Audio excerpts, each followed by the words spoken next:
Hey everyone, welcome to the podcast portion of our Lent series, Behold the Lamb. I'm here with Linus Wynn, and we are going to be talking about, throughout this podcast portion of the series, we're going to be talking about spiritual disciplines. This is a spiritual disciplines associated with Lent, and it's just a way for us to go deeper even into this Lent season.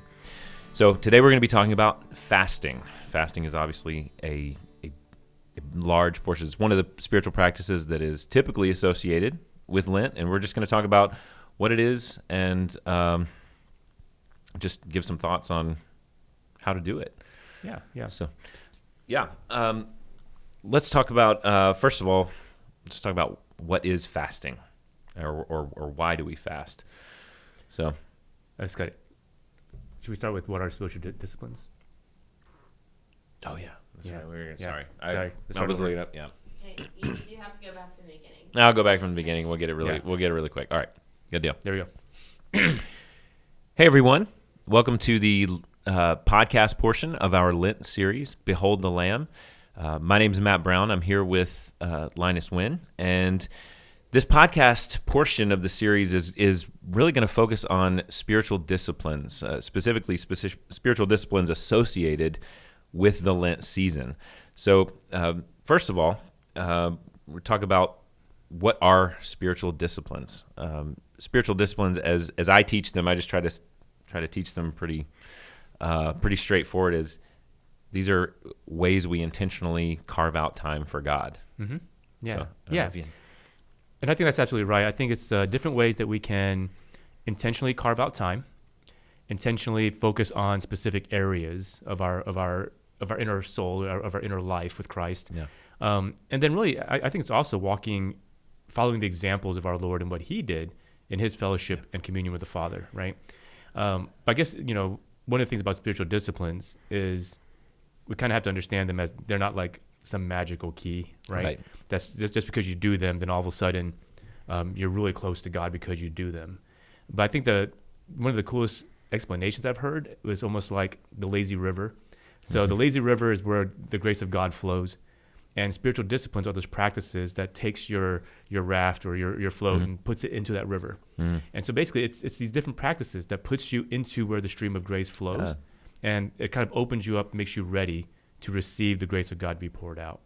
And that's good. So you do have these disciplines that are more personal and internal, more corporate, and then more external. So there's different things that we can do as God's people individually and corporately that puts us into the stream of where God's grace is. Yeah. And so that was always helpful for me. Yeah, that's great. That's great. I love that, because so much of our life is not intentional, and we just go, and you don't actually ever recognize where God is moving in your life unless you actually create that space to sort of intentionally get into that stream of looking at what He's doing. That's great.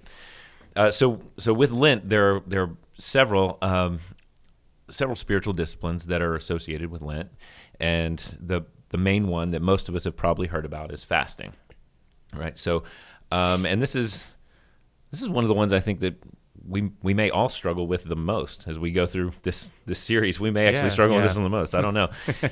I know for me this has been a difficult one. My wife this is one that she really enjoys practicing and has really gained a lot from. So I actually have learned a lot from her in watching her do this. So let's just dive into it. Why is fasting a part of Lent? Well, I think I think that'd be really great. I mean, if we can connect what it means to even participate in Lent or observe Lent, right? Is that we're watching the life of Christ unfold, and there's certain practices and qualities that are there. And being able to step into that and then say, okay, so what ways can we prepare ourselves to be humble as Christ was humble, to be able to submit ourselves into the hands of the Father in the way that Christ did. So I think that kind of naturally fits in with this idea of fasting. Yeah. Right? This idea of conditioning the heart and the mind to be humble and ready to place our livelihood into the hands of the one who watches over us and cares for us. Yeah, as Jesus steps into the desert, right, guided by the Holy Spirit into the desert for 40 days of fasting from food.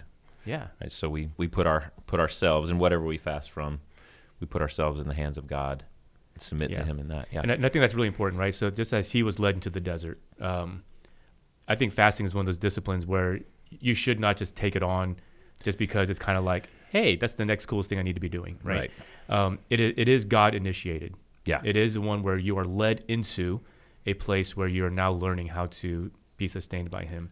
And because of that, because it's God initiated, it is then God centered and God sustained, right?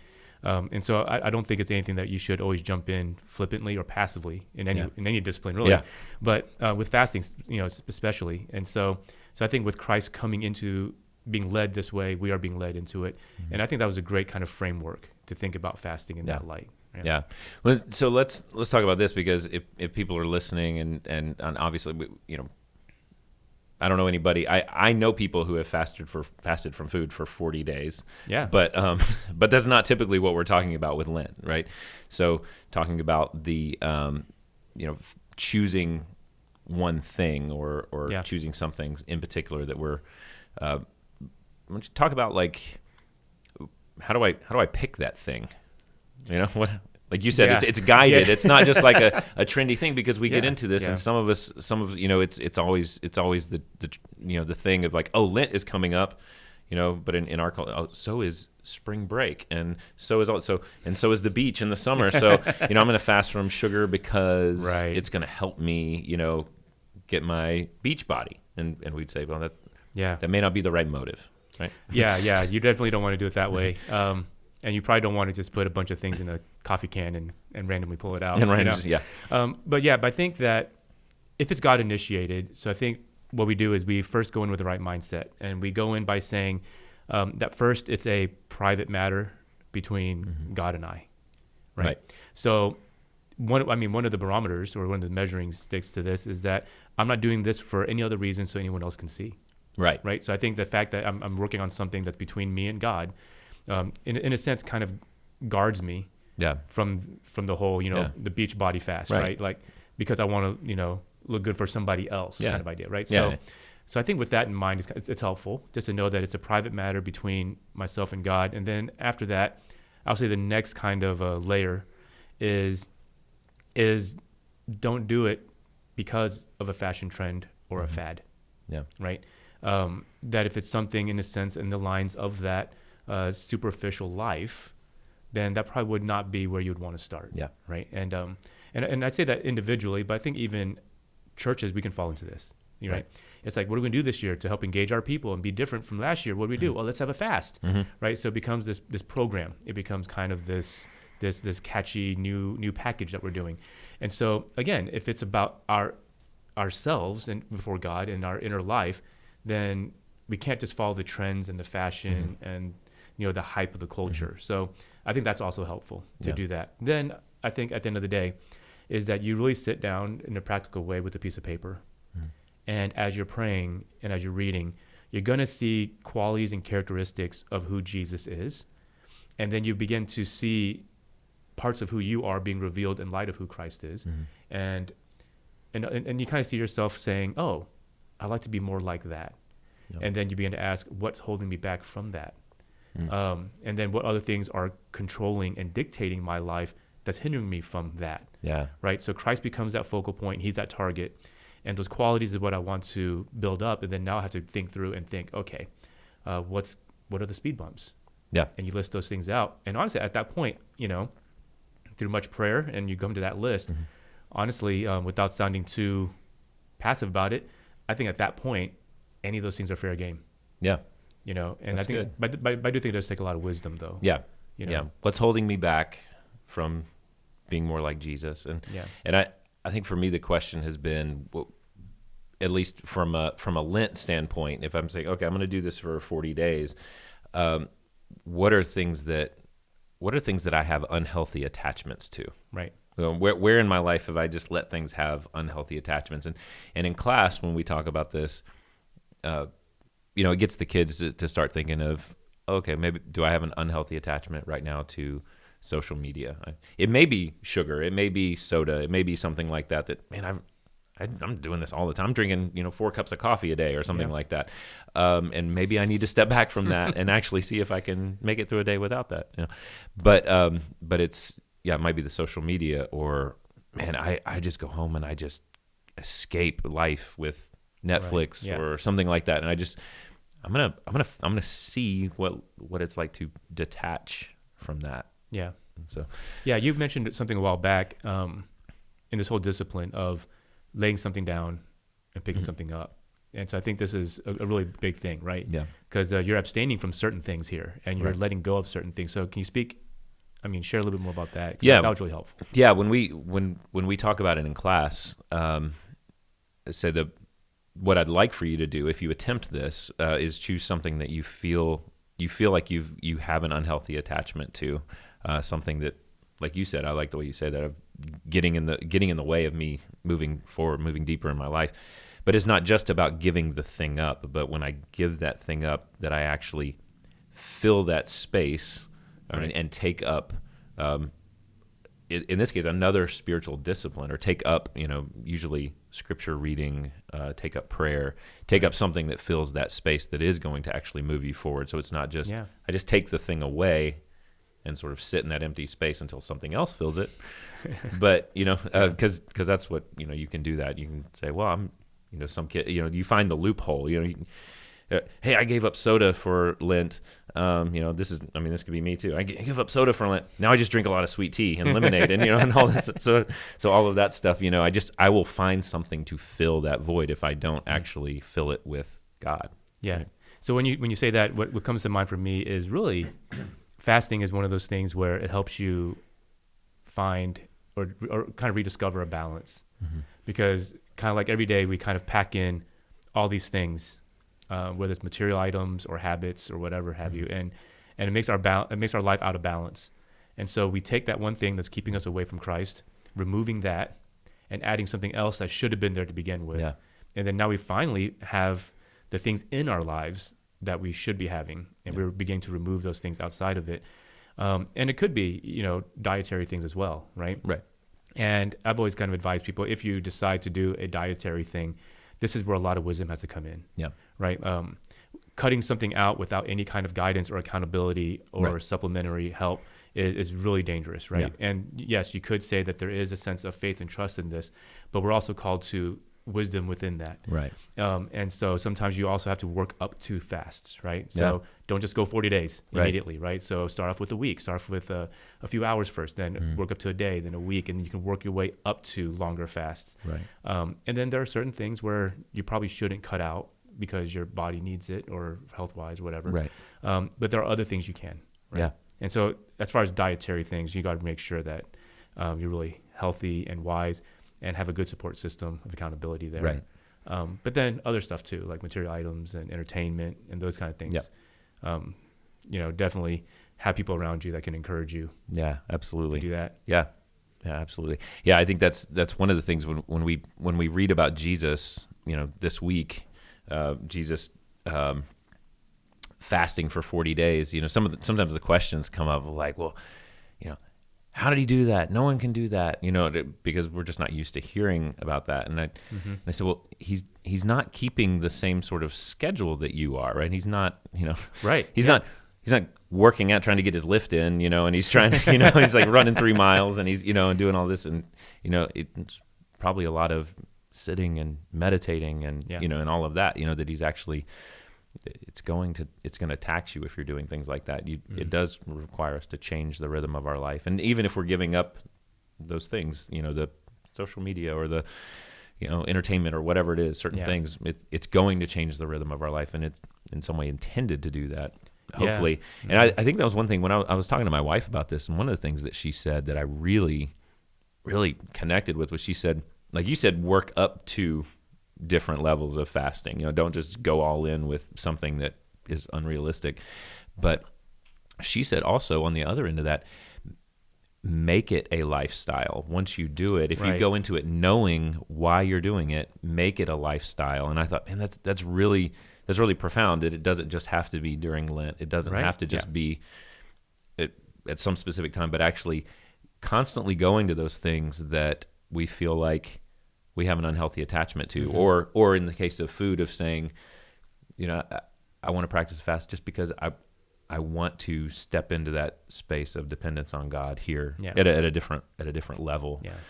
I think that was really profound. It's actually really profound, and it's really helpful to think of it that way, because just like with any other spiritual discipline, fasting, I mean, you don't have to wait for the season to do it, but sometimes the season or the occasion is a great time to start. Yeah. Right. And so you build a habit out of it. And I think that rhythm of life, the habit of life is really important. It's, and you brought that same thing with like the students or our families, like they don't have the same kind of patterns and lifestyle you see in the Old Testament or the New Testament. And I guess with our busy schedules, you got to kind of say to yourself, something's got to give. Yeah. If you really want to do this. And this is where I would always say, make sure that if we embark on it to create this new pattern, or at least to start something, communicating with your loved ones is really helpful. Yeah. Right. Because they're part of your life patterns. They have to understand this as well. Yeah. And so that's good. Yeah. Communicating with your loved ones to make sure we're on the same page. And I think even to a degree, if you work in a place that could be a great place for conversation, these could be conversations you can have with your employers, even, absolutely. right? In your workplaces, like, this is going to be my new life, and this is what I'm going on. So you kind of work together rather than leaving people out to dry while you're on this spiritual journey. And then the heart of the fast, I would say, like Christ, in both Matthew's account and Luke's account, one, he proves himself to be king because he's the sinless Savior. Yeah. And the other one, we see his humanness in the same spot. And so I think that really goes in line with what God says, the fast that he calls for is that humility of heart, the humility of life before him, and trusting him to sustain everything. Yeah. And so I think that's it's a great place to go. And I think at the end of the day, we're supposed to lead us to is that when we are depending on him, we hear his voice, we recognize his voice, and then we begin to obey. Yeah. And I think that's what we're trying to get with this fasting, right? We're not trying to be, trendy or trying to do something super spiritual so we can say it, you know, but I think this is where we're trying to get to, is this intimacy with God and then walk obediently with him. Yeah. Yeah. Yeah. Yeah. And actually, it's the question that actually probably should have gotten to ahead of time. Some people I think look at fasting as like, I'm going to do this so God will have to answer my prayer sometimes. Oh, right. That's kind of associated. That's kind of a question we probably should have gotten to earlier, but we've been talking about it as how fasting changes us and how it puts us in the right spot to receive from God and to be obedient to God. But have you had to deal with that question at all, with, or that kind of mentality with in your congregation or with, or whatever, anybody you've encountered? Yeah, I think that's the same kind of question we would always say. That's when the spiritual discipline, said in this case fasting, becomes legalistic, right? And of course, that's a term we throw around a lot, but the idea of legalism is in a sense that you bind God to a written law code, that if you do something, he is required then to respond to that code, right? And so in this sense, I mean, fasting would be used that way. When someone says, well, because I fasted, therefore, God, you are obligated to then do this. Right. Right. And I think in that sense, I think that's the reason why, when you go to the Old Testament, God says, this is the kind of fast I've actually been calling you to do. Yeah. He wasn't saying stop fasting. He wasn't saying you have to fast. He was saying that the way you're doing it was that. Yeah. Legalistically, selfishly, self-centeredly, this is the kind I want you to have. Yeah. And so I think, combating that question is really simply saying, we just got to change our mindset. Yeah. Why are we doing it? Yeah. If it's to draw closer to God, to then humble ourselves, to trust in him, and to obey him and live that life with him, then we are learning how to submit, right? Yeah. We're learning to submit to whatever God would have for us, even in our prayers. Yeah. Also knowing that the other side of it, he does say that in this intimacy, we will begin to see and experience deeper and greater powers and closeness with God. So, we don't want to discredit the fact that great things can happen when you're more spiritually in tuned with God, right? Yeah, absolutely. And so I think it's both. That's a great way to put that. Yeah, that's great. Well, hopefully this has been helpful. We're on the front end of this Lent season, and if you're still in a place of saying, I feel this burden to fast. I feel like I should fast from something, or I feel like I have this unhealthy attachment to something that is maybe holding me back in some ways from intimacy or deeper intimacy with God. Hopefully, this has provided you with some thoughts, just as you prayerfully consider how you move forward with that spiritual discipline of fasting during Lent, and then hopefully in the days and weeks and years to come. So thanks for joining us. All right, thank you. We'll see you next time.